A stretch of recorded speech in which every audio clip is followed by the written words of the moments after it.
Some loves don't die. They just hide in the shadows, waiting for the perfect moment to come back and shatter everything you've tried to build.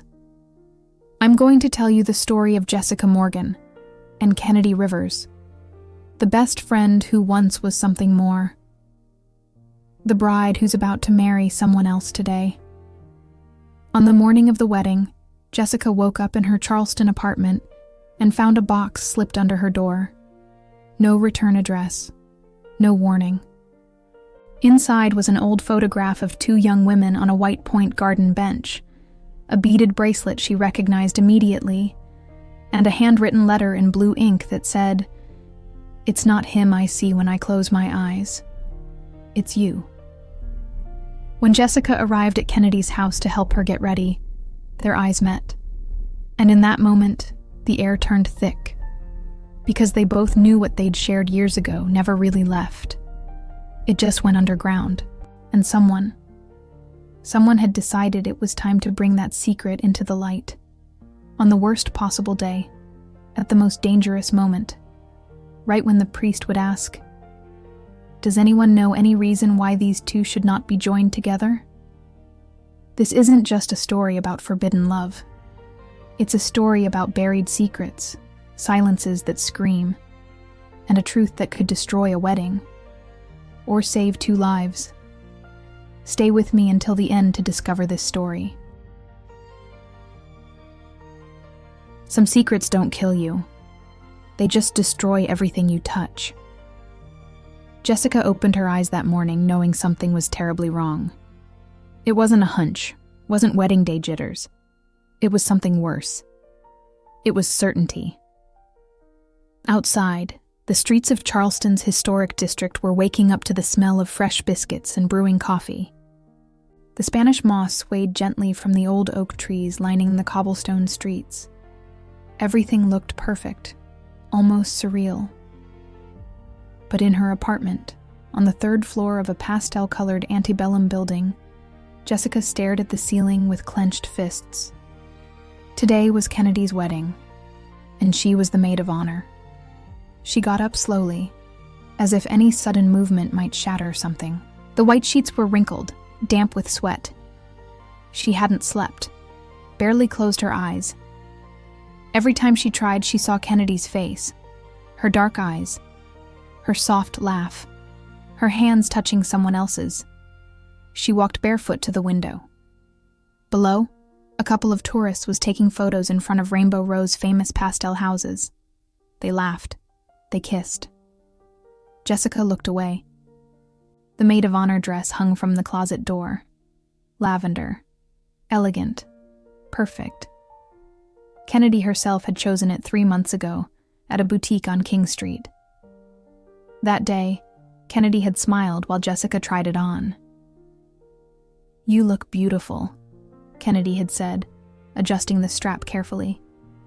Jessica remembered how her fingers brushed against her bare shoulder. Just a second, but long enough for the air to turn thick. Now, that same dress seemed to mock her. Jessica walked toward the kitchen. She needed coffee, needed something to anchor her to reality. But when she passed the front door, something stopped her. A box, small, wrapped in craft paper, no return address. It was there, slipped under the door, as if someone had left it silently during the night. Jessica felt the floor shift beneath her feet. No, it couldn't be. She knelt down slowly, hands trembling. She picked up the box. It was light, but felt heavy as lead. She opened it with clumsy fingers. Inside were 3 things. An old photograph. Faded. 2 young women sitting on a bench in White Point Garden, smiling, embracing. One of them was Jessica, with shorter hair, brighter eyes. The other was Kennedy, wearing a tank top and a beaded bracelet on her wrist. Jessica recognized that bracelet immediately. It was the same one now inside the box, and beneath the photo, carefully folded, was a letter, handwritten, in blue ink. Jessica didn't need to open it to know who it was from. She recognized that handwriting. It was Kennedy's. Subscribe now. YouTube prioritizes subscribers, and those who aren't subscribed miss out on future stories like this one. Stories about secrets that should never have been kept. Jessica remained frozen, the letter in her hands. She didn't want to open it, didn't want to read it, but her fingers were already unfolding the paper. The handwriting was the same as always, slanted, nervous, as if Kennedy had written in a hurry or in fear. Jess, if you're reading this, it means someone found what I hid years ago. I don't know who, I don't know how, but if it reached your hands today, then it's already too late. Do you remember that night? The last time we were truly together. The last time we didn't have to pretend. I didn't forget. I never forgot. Today I'm getting married, and you'll be there, by my side, like always. But it's not him I see when I close my eyes. It's you. I don't know if this is bravery or cowardice, maybe both. But I need you to know that if something goes wrong today, if something changes, I want you to know I never stopped feeling it. Forgive me. Kay. Jessica dropped the letter. She was breathing fast, too fast. The apartment walls seemed to close in. The air was heavy, dense, suffocating. Kennedy had written this letter years ago. Maybe the night before getting engaged to Ryan, maybe after. It didn't matter. What mattered was that someone had found it. Someone had sent it. Who? Why? And what did they expect her to do with this? Her phone buzzed on the table. A text from Madison, the other maid of honor. Jess, you ready? Picking you up in an hour. Kenny's nervous but happy. It's gonna be a perfect day. Jessica looked at the message, then at the letter, then at the lavender dress hanging on the door. Perfect. Right. Perfect. She stood up, legs shaking, walked to the bathroom, looked at herself in the mirror. Her eyes were red, swollen. Her hair, a dark mess. She looked like someone who hadn't slept in days.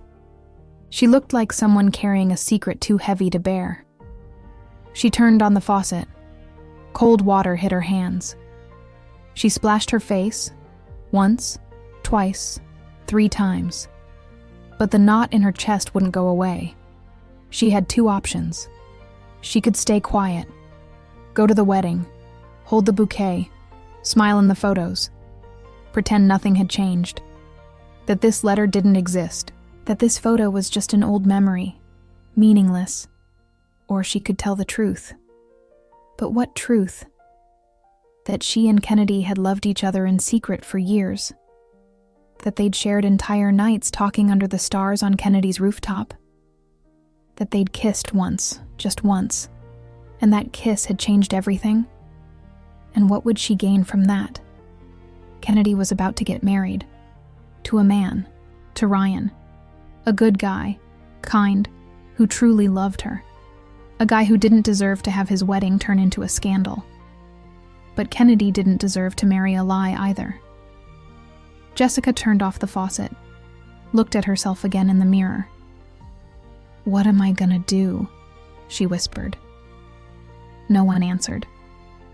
Outside, the bells of St. Michael's Church began to ring. It was the signal. The wedding started in 4 hours. Jessica got dressed on autopilot, put on makeup, did her hair, slipped into the lavender dress, looked at herself one last time. She looked perfect. But inside, she was broken. I've always thought first loves are the most dangerous, not because they hurt more, but because they never really leave.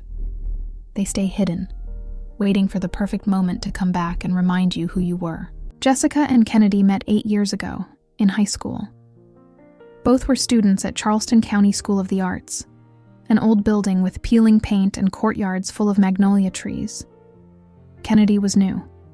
She'd come from Asheville, North Carolina with her family after her dad got a job in Charleston. She was quiet, shy, with a soft mountain accent that made her stand out among the Charleston locals. Jessica, on the other hand, was the opposite. Talkative, confident, the kind of girl who knew everyone. But there was something about Kennedy that intrigued her. Maybe it was the way she looked at the world, like everything was new and strange. Or maybe it was simply that, for the first time, Jessica felt like someone truly saw her. The first day, Kennedy sat alone in the courtyard, a book in her hands. Jessica walked over without thinking. "What are you reading?" she asked, dropping onto the bench beside her. Kennedy looked up, surprised. "Oh, nothing. Just Cortázar." "Hopscotch?" Kennedy nodded, eyes bright. "It's my favorite." Jessica smiled. "Mine too. And that's how it all started." At first, they were just friends. They talked about books, music, everything and nothing. Kennedy told her about North Carolina, about mountain hiking, about starry nights in the Appalachians. Jessica showed her the corners of Charleston, White Point Garden, the city market, the cobblestone streets full of history. But little by little, something changed. The looks lasted longer, the laughs were softer, the silences thicker.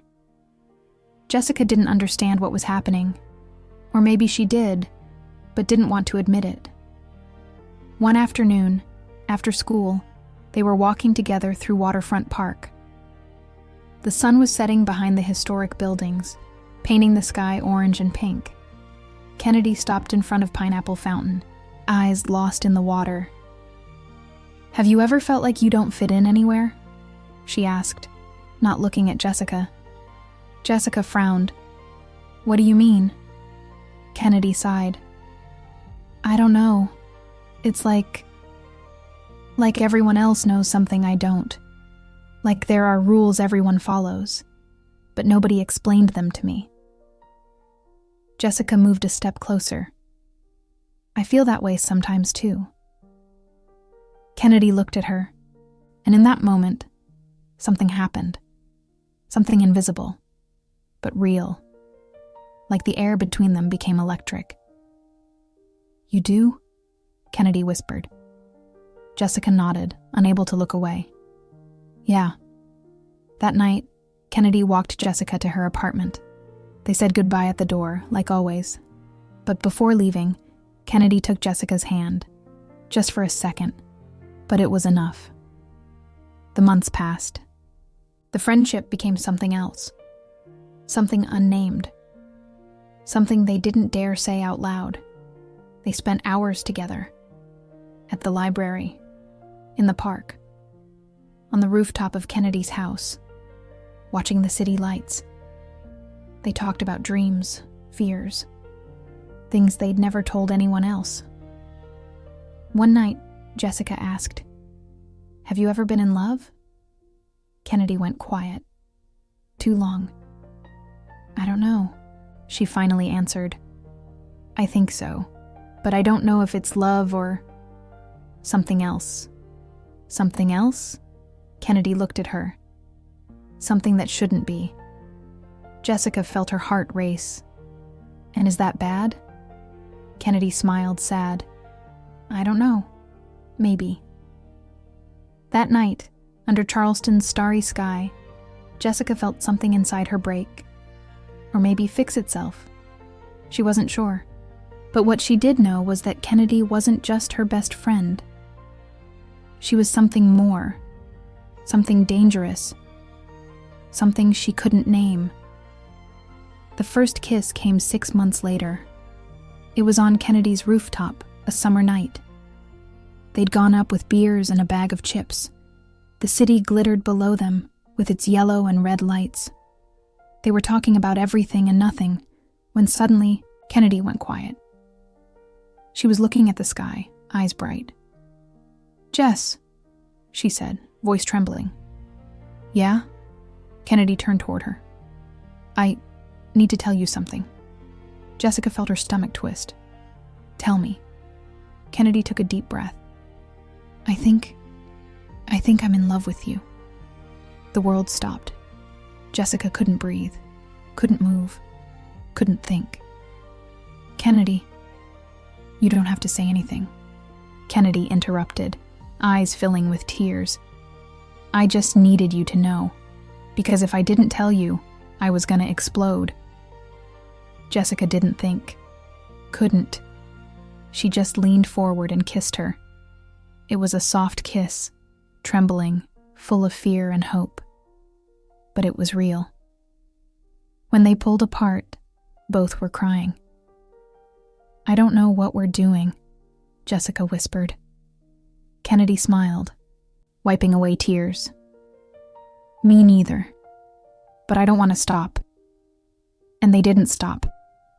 For months they lived in secret, stole kisses in empty corners, held hands under tables, sent each other midnight texts, full of words only they understood. But the world wasn't kind to them. People's stares, whispered comments, questions from their families. Little by little, the weight of the secret became unbearable. One night, Kennedy cried in Jessica's arms.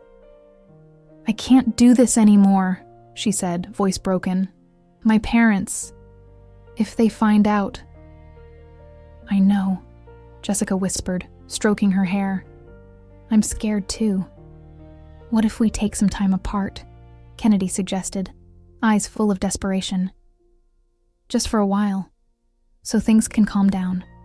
Jessica felt something inside her shatter. Is that what you want? Kennedy shook her head, crying. No, but I don't know what else to do. And just like that, they separated. It was the most painful decision they'd ever made, but also the most cowardly. They stopped seeing each other, stopped writing, stopped existing for one another. At least they tried. But first loves never really leave. They just hide, waiting. And today, 8 years later, Jessica was about to see Kennedy again, at her wedding, with someone else. Madison arrived right on time. She knocked on the door with energy, like always. Jessica opened it with a perfectly rehearsed fake smile. Oh my God, you look gorgeous, Madison exclaimed, bursting in like a whirlwind of perfume and enthusiasm. That dress is stunning on you. Kenny has great taste. Jessica nodded, saying nothing. Madison had been friends with both of them for years. She was the kind of girl who always saw the bright side of everything. Cheerful, optimistic, incapable of noticing the tensions hiding beneath the surface. Did you eat breakfast? Madison asked, checking her phone. Kenny says we should get there early. She wants help with her hair and makeup. Yeah, I ate, Jessica lied. Truth was, she hadn't touched food. Her stomach was burning. The letter was still in her purse, carefully folded, like a ticking time bomb. They left the apartment. Charleston streets were full of life. Street vendors sold pralines and sweet tea. Street musicians played romantic songs. Everything was colorful, vibrant, perfect. But Jessica walked like she was in a dream, or a nightmare. The drive to Kennedy's house was short. She lived in a historic mansion near the Battery, with powder blue walls and carved wooden shutters. Outside, there was already movement. Florists going in and out, the DJ unloading equipment, the wedding coordinator talking on the phone with a stressed expression. Madison rang the doorbell. The door opened almost immediately, and there was Kennedy. Time stopped. Kennedy was wearing a white silk robe. Her hair was pulled back in a messy bun. No makeup. She looked tired, nervous, but beautiful. So beautiful it hurt to look at her. Their eyes met. For a second, everything disappeared. Madison, the florists, the street noise. Only the two of them existed. Jess, Kennedy whispered, voice trembling. Hey, Jessica responded, throat tight. Madison broke the moment with a laugh. "Y'all, you gonna stand there all day or let me in?" Kennedy blinked, like waking from a trance. She smiled, but the smile didn't reach her eyes. "Sorry." Come in. They entered the house. Inside was controlled chaos. Kennedy's mom was running around with a steamer. Her younger sister, Sophie, was practicing her speech in front of the mirror. In the living room, the wedding dress hung on a mannequin, glowing under natural light. It was a gorgeous dress. White lace. Elegant. Classic. Jessica looked at it and felt nauseous. "Come on, let's go upstairs," Kennedy said, pointing to the staircase. "I need help with my hair." Madison went up first, talking nonstop about how exciting everything was. Jessica followed in silence, heart pounding in her chest. Kennedy's room hadn't changed much. Still the same as years ago. Light blue walls, indie band posters, books stacked on the nightstand. But now there were new things. Photos of Kennedy and Ryan, at the beach, at concerts, hugging, smiling. Jessica looked away. Kennedy sat in front of the mirror. Madison pulled out her brushes and started working on makeup, talking nonstop. Jessica stood there, not knowing what to do. "Jess, can you hand me the bobby pins?" Madison asked, pointing to a box on the bed. Jessica walked over, grabbed the pins. But when she went to hand them to Madison, her fingers brushed Kennedy's. It was brief contact. Accidental. But enough for both of them to freeze.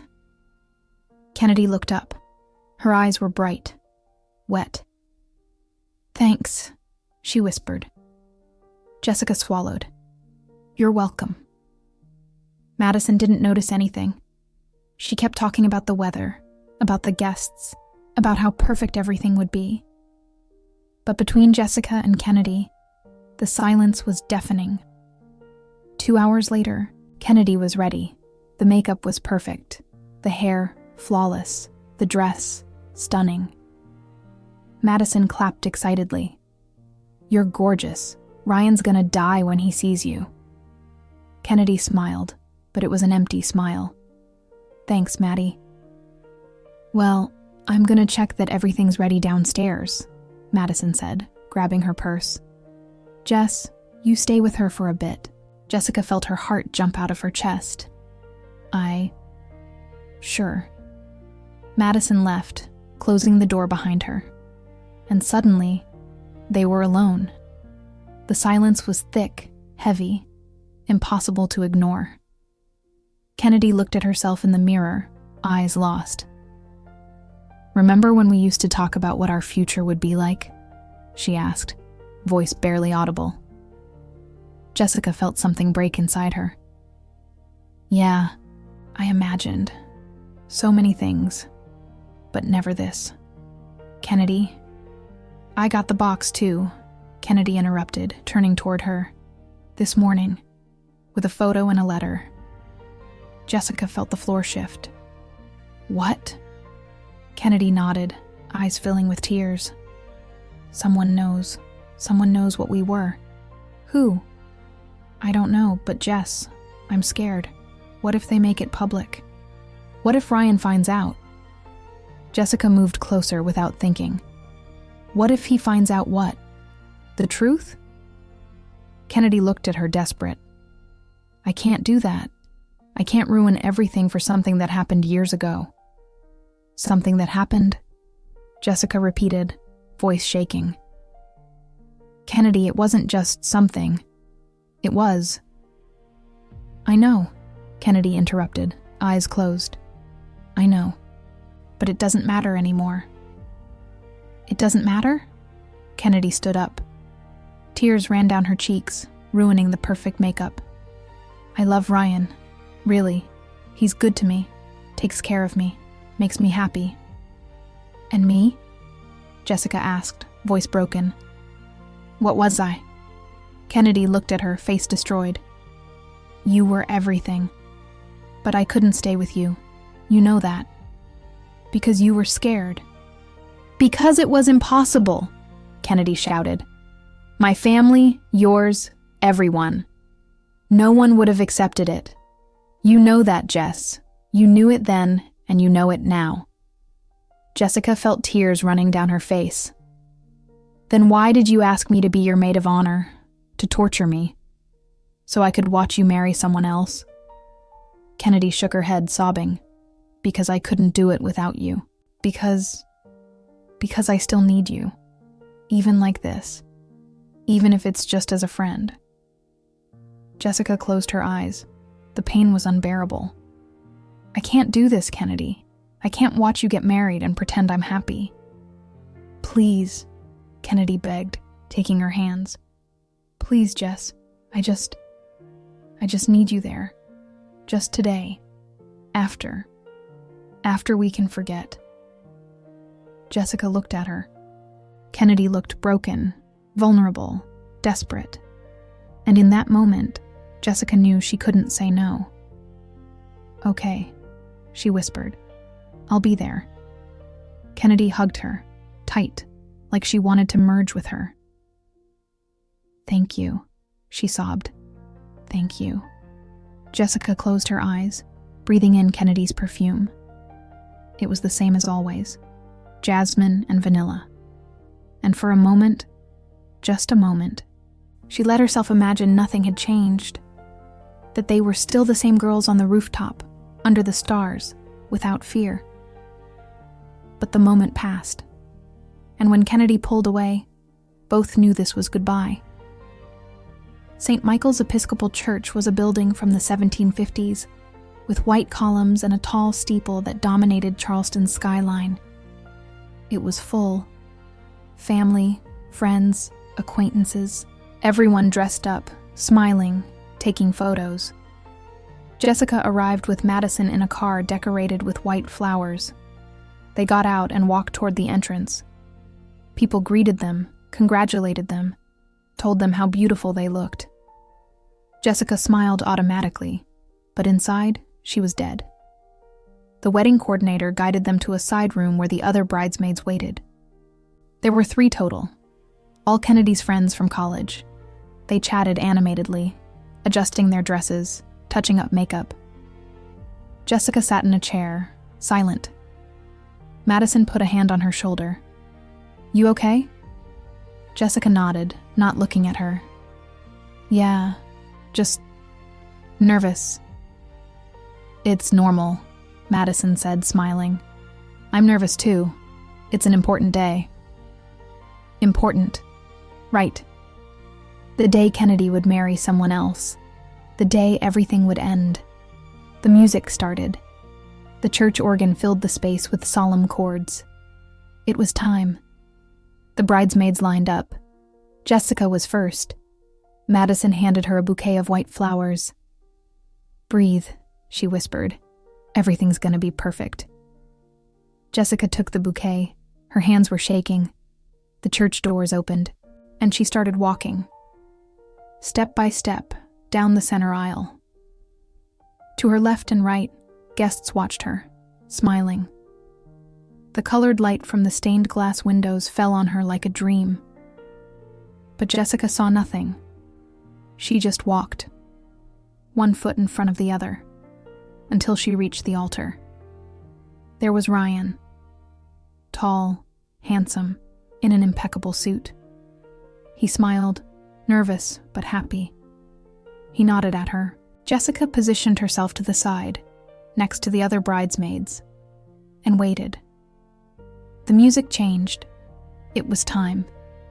The wedding march filled the church. Everyone stood. And then, Kennedy appeared. She walked arm in arm with her father, the white dress floating around her.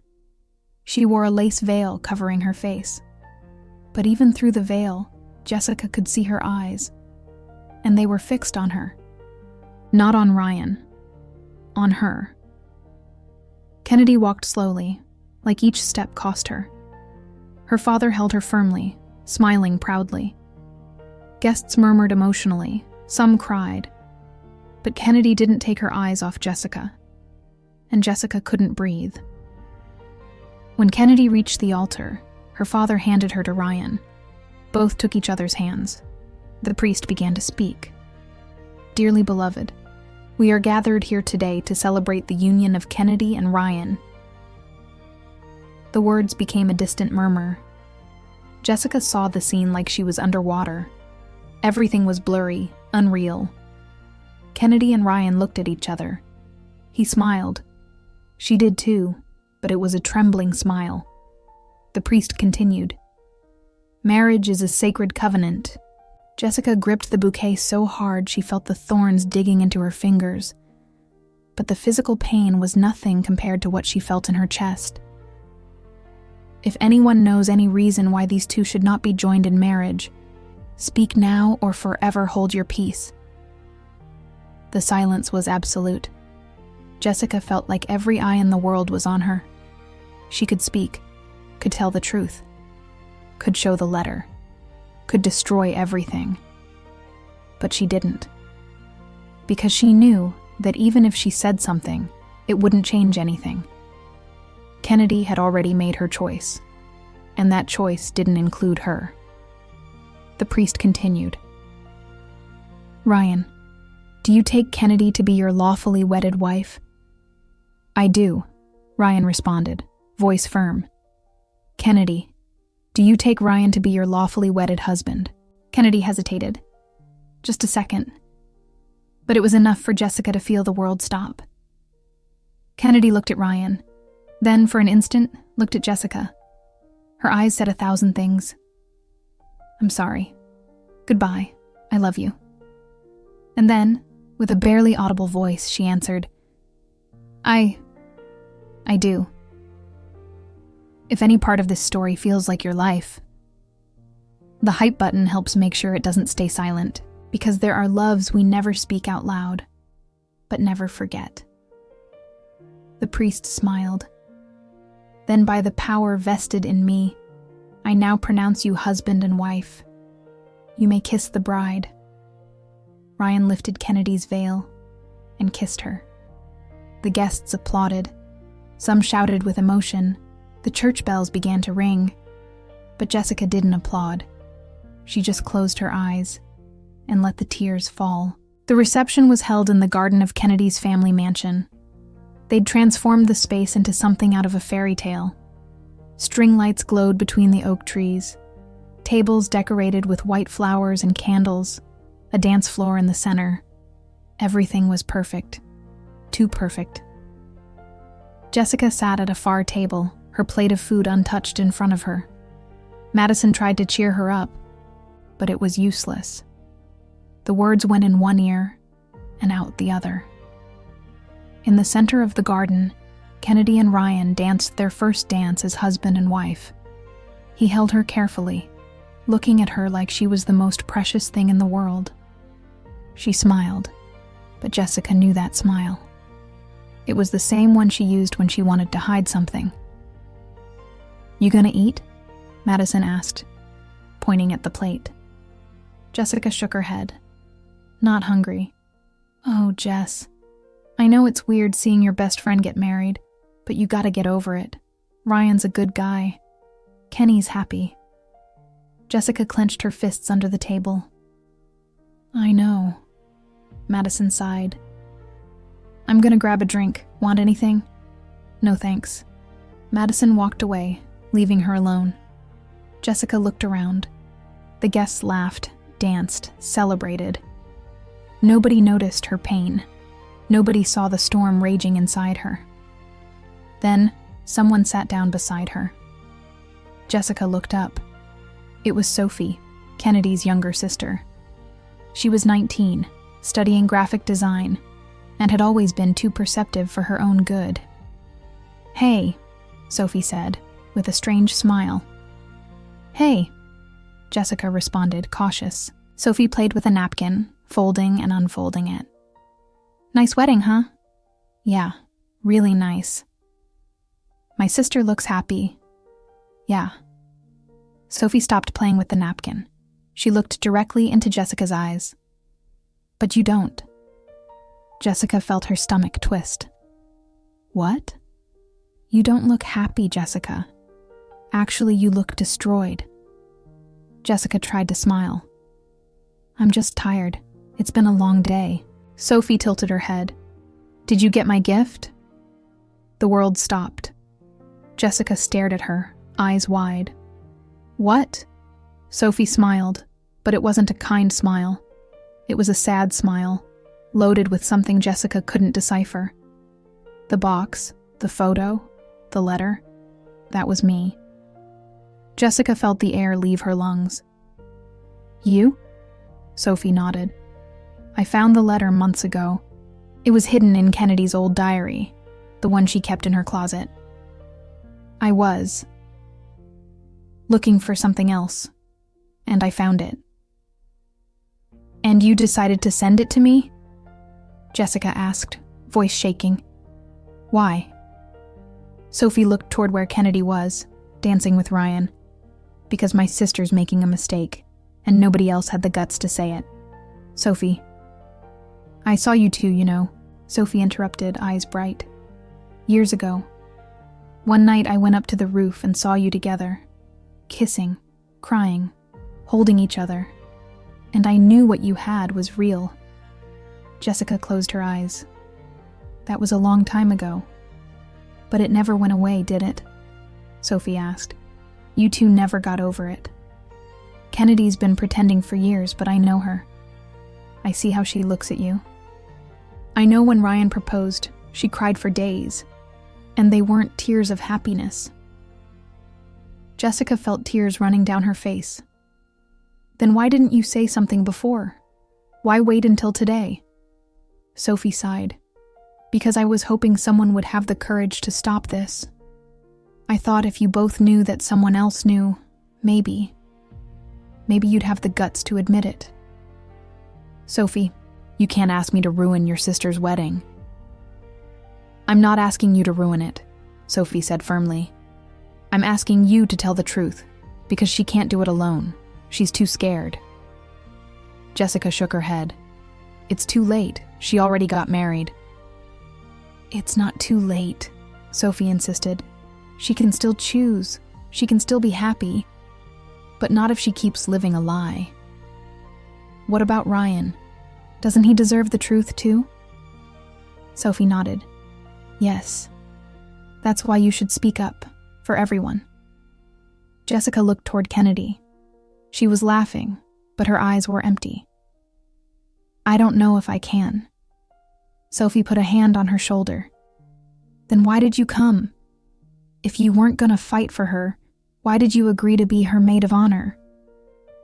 The question hit Jessica like a punch. Sophie stood up. Think about it.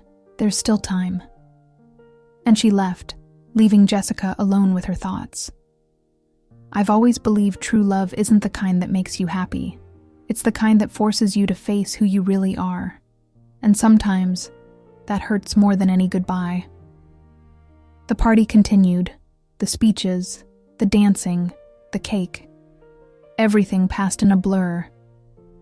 Jessica moved like an automaton, smiling when she should, nodding when people talked to her. But her mind was elsewhere. Sophie's words echoed in her head, over and over. Why did you come? If you weren't going to fight for her, why did you agree to be her maid of honor? She was right. Jessica had come hoping for... what? For Kennedy to change her mind at the last minute. For everything to be a mistake, and they could start over? But none of that had happened. Kennedy had gotten married, and Jessica hadn't done anything to stop it. Because she was scared. Scared of rejection. Scared of scandal. Scared of destroying someone else's life. But most of all, scared of admitting she was still in love. The party ended near midnight. Guests started saying goodbye. Kennedy and Ryan were getting ready to leave for their honeymoon, a trip to Miami Beach, 2 weeks at a luxury resort. Jessica stayed in the garden, alone, watching people leave. Then she felt a hand on her shoulder. It was Kennedy. She was without the veil, hair down. Still beautiful, but looked exhausted. Thanks for coming, she said, voice soft. Jessica looked at her. You didn't have to thank me. Yes, I did. Because I know it was hard for you, and you still did it. Jessica felt her throat close. Kennedy, I need to tell you something. Kennedy looked at her, eyes filling with tears. No, please, don't say it. I have to. Jess. I love you, Jessica blurted, voice broken. I still love you. I never stopped. And I know you do too. I know this. She gestured around. The wedding, the party, everything isn't what you want. Kennedy closed her eyes, crying. You can't ask me this, not now. When then? Jessica asked. In a year? 10? Never? I don't know, Kennedy sobbed. I don't know, Jess. I'm confused, scared. I don't know what to do. Then let me do it, Jessica said, taking her hands. Let me fight for you. For us. Kennedy shook her head. It's too late. It's not. You can still choose. What about Ryan? What about my family? What about all the people who came today to celebrate? What about you? Jessica asked. What about what you want? Kennedy looked at her, destroyed. I want to be happy, but I don't know if I can be with you. Not in this world. Not like this. Jessica felt something inside her break completely. Then I guess this is goodbye. Kennedy sobbed. Jess, please. No, Jessica interrupted, letting go of her. I can't keep doing this. I can't keep waiting for you. I can't keep loving you when you don't have the courage to love me back. I do love you, Kennedy shouted, crying. I love you more than I've ever loved anyone. But I'm scared. I'm so scared. Jessica looked at her, heart shattered. Me too. But love shouldn't make you scared. It should give you strength. And without saying more, she turned and walked away. Kennedy called after her. Jessica, wait! But Jessica didn't stop. She walked out of the garden, out of the mansion, out of Kennedy's life. For the last time. Life has a strange way of moving forward, even when you feel like everything stopped. Jessica moved away from Charleston, got a job in Atlanta, far from everything that reminded her of Kennedy. Started over, made new friends, met new people. But the nights were still hard. One afternoon, 3 months after the wedding, she got a text. From an unknown number. She opened it. It was a photo of Kennedy. At an airport. Alone. With the suitcase and eyes swollen from crying. And below the photo, a message.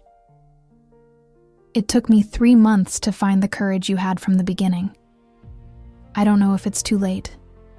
I don't know if you still want me. But I'm at Hartsfield-Jackson Atlanta Airport.